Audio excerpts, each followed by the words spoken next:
Pedrinho, quantos anos você tem? Desculpe a indiscrição. 26 agora, recém-completados. Então, assim, ó, antes de você nascer, sou um pouquinho mais velho, não tão mais velho, sou um pouquinho mais velho. Antes de você nascer, a gente já tinha em jogos da Copa São Paulo de Júniores, não precisa ser assim, morte no futebol. Já tinha briga de torcida organizada e morte no futebol. Lá para começo dos anos 90, fim dos anos 80, acho que não. Começo dos anos 80, 90, a gente já começou a ter uma morte num jogo de copinha, de um torcedor do Corinthians, não vou lembrar do nome. Depois a gente teve aquele absurdo, aquela imagem dantesca de um campeonato que inventaram uma Supercopa São Paulo de Júnior no meio do ano, Pacaembu todo em reformas, torcidas do São Paulo e do Palmeiras se pegando a paulada com os entulhos que estavam lá espalhados pelo gramado. E tem um monte de história, né? E essas histórias vão continuar se nada for feito, porque até hoje nada foi feito. Até hoje, o que foi feito foi enxugar gelo, ou então jogar para a torcida eleitoral, né? Procuradores que apareceram aí querendo ganhar o nome, né? E popularidade, alguma popularidade em cima desse desastre. Pedrinho, o problema da violência no futebol não é do futebol. O problema da violência é da nossa sociedade. Eu escrevi até no meu texto do UOL hoje. Minha filha de 10 anos, quase 10 anos, foi para um acampamento nesse final de semana e me contou de um menino de 10 anos que deu um soco na cara de outro. E a gente normaliza isso na nossa sociedade. A violência é normalizada na nossa sociedade. Seja a violência urbana, seja a violência da escola, seja a violência moral, do bullying, ou olhou para minha namorada na balada, ou, obviamente, da violência do crime, né? Passa o teu relógio, passa o teu celular, passa teu carro, arma na cara, latrocínio, etc. e tal.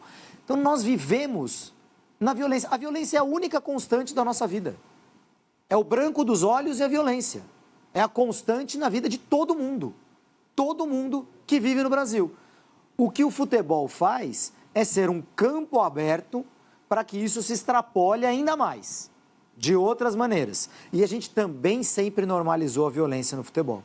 No jogo de futebol, o xingamento, a agressividade, a separação, o não saber conviver. A gente está vivendo vendo um campeonato brasileiro em que isso foi sendo construído, né? Esse clímax de hoje, trágico, foi sendo construído ao longo das últimas semanas. É bomba no campo do Estádio do Santos, é bomba no campo do Estádio do Vasco, é torcedor do Corinthians invadindo motel, hotel, qualquer coisa que eles quiserem invadir para agredir jogador. Tem um monte de coisa assim acontecendo ao longo das semanas, ao longo do campeonato. Chega uma hora que acontece. A gente está aqui falando, né? Uma hora vai morrer alguém, uma hora vai morrer alguém, uma hora vai morrer alguém. Morreu alguém. Foi uma torcedora do Palmeiras, com uma garrafa possivelmente atirada por um torcedor do Flamengo. Certamente não estava indo garrafa só de um lado para o outro. Poderia ser o contrário. Poderia ser qualquer torcida, porque todas são iguais. E ninguém faz nada. Na minha modesta opinião, o futebol precisa parar. Não pode ter rodada, não pode ter jogo da Copa do Brasil, não pode ter jogo do fim de semana do Campeonato Brasileiro, enquanto não sentarem na mesa dirigentes de clube, com o Ministério Público, com o Ministério da Justiça, com Polícia Federal, com Comando Militar, com governadores, para resolver essa situação. Ah, mas o futebol não pode parar. Ok, joga todo mundo com o estádio fechado. Acabei de ouvir essa... Agora, desculpa... Do José Calil, essa... Por que o futebol não pode parar?